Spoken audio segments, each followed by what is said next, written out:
ဆိုကျမတို့နိုင်ငံမှာအရှင်ဟိုးအရင်ခေတ်အဆက်ဆက်ကဘယ်တော့မှမရရှိခဲ့တရားမျှတရေးဒီ CRSP case တွေရတယ်ဒီလိုအချိန်မှဖြစ်တာလည်းမဟုတ်ဘူးဟိုးအရင်ခေတ်အဆက်ဆက်တွေကလည်းရှိခဲ့ညီမမှတ်မိသလောက်ညီမ6တန်း4တန်း5တန်းအရွယ်ပေါ့ဘေးအနောက်2ရွာကျော်မှာကလေးလေး9နှစ်ပဲရှိသေးတယ်ဘေးအိမ်ကဦးလေးကဒီ rate လောက်တာပေါ့ rate လောက်တာဟိုမှာတရားမျှတမှုတရားရုံးမှာအစစ်အစစ်เนาะဖြစ်ခဲ့တဲ့တပ်သေးတွေရောအကုန်လုံးလိုက်တယ်တရားရုံးပေါ်လည်းဒီအမှု case တွေရောက်တယ်ဒါပေမဲ့အဲ့ဒီကလေး case ကထိရောက်မှုမရခဲ့ဘူးနောက်ပြီးတော့ဆိုရင်ကိုကြီးရှောက်မှုဒီလိုမျိုးဖြစ်ခံရတယ်ဆိုရင်ပတ်ဝန်းကျင်ကအများဆုံးဟင်းဒီလိုကြီးဖြစ်တာလား तू ကဒီလိုနေလို့ဆိုတာအဲ့လိုမျိုးများတော့အဖြစ်ကျင်ဖယ်ထားတယ်ပတ်ဝန်းကျင်တစ်ခုလုံးကဆွဲယူရမယ့်ဟာကိုသူ့ကိုအဝေးကိုပို့လိုက်တဲ့အတွက်ဒီကလေးတယောက်ရဲ့စိတ်ဒီအမျိုးသမီးတယောက်ရဲ့စိတ်အခုကတော့ကလေးသူငယ်မှမဟုတ်အမျိုးသမီးအသက်60ကျော်အခုနောက်ပိုင်းတအားဒီလို case ကဖြစ်လာတယ်အဲ့တော့သူတို့တော့ကိုကြီးစောက်ရှောက်မှု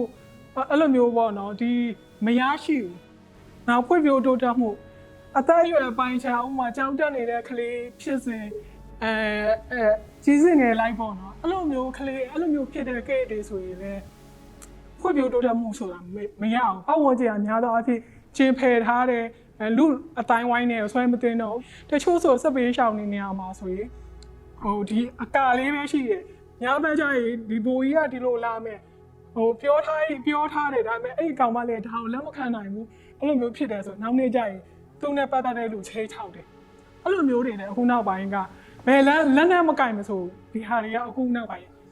အများကြီးဖြစ်လာတယ်ဒါပေမဲ့တောင်ဝင်ယူပေးမဲ့အဖွဲ့အစည်းဆိုတာမရှိဘူးညီမတို့မှာအစိုးရတရားအဖေခေါ်စရာအစိုးရဆိုတာဘာမှမရှိဘူးဟိုအရင်ကလည်းမရှိသလိုအခုလည်းမရှိခဲ့ဘူးကျမ်းမာရေးဒီလိုမျိုး case ဖြစ်ပြီးသွားပြီးဆိုရင်ဘယ်အဖွဲ့အစည်းကိုဆက်သွယ်ပြီးတော့ဘယ်လိုမျိုးကျမ်းမာရေးကိုညီမှုအဆောင်ရှောက်မှုရရမလဲဆိုတာမရှိဘူးဒါပေမဲ့ live ချိန်နေတာပဲညီမမဲဆောက်ရောက်ပြီး case တစ်ခုရှိရအဲ့ဒီ case ကအတန်းငယ်မတိန်9နှစ်ပဲရှိသေးတယ်ညီမရဲ့အိမ်ဘေးမှာလာနေတာ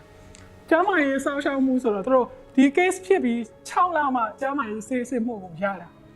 အဲ့ဒီကလေးဆိုအပြင်မထွက်ရဲဘူးအိမ်ထဲမှာပဲအမှောင်နေတယ်အပြင်လည်းတကားလည်းမဖွင့်ဘူးသူ့ကလေးကိုလည်းဘယ်အပေါ့ဝကျင်ထဲမှာမဖေးတွေးတော့